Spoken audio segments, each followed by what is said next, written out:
La Gobernanta crea una nueva categoría en el sector con una clara vocación de orientación al cliente.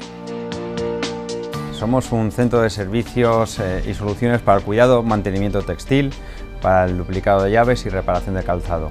Nuestro eje de diferenciación es la innovación. Partimos de negocios completamente tradicionales y nos hemos diversificado en una línea de unificación e hibridación de servicios en cada uno de nuestros centros.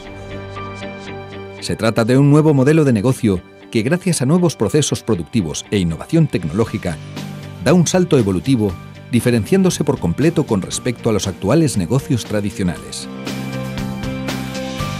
La Gobernanta es una empresa social que desarrolla sus modelos de negocio generando siempre beneficios en tres dimensiones: social, medioambiental y económico. Realizamos la totalidad de nuestras actividades prestando una especial atención a las personas.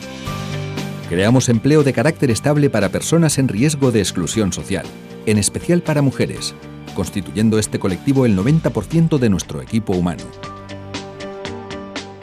El eje de la diferenciación de la Gobernanta es la innovación. Hemos evolucionado y transformado los negocios tradicionales en una empresa vanguardista con una cobertura multidisciplinar, una elevada especialización y una gran sinergia entre todos los servicios prestados bajo nuestra marca La Gobernanta.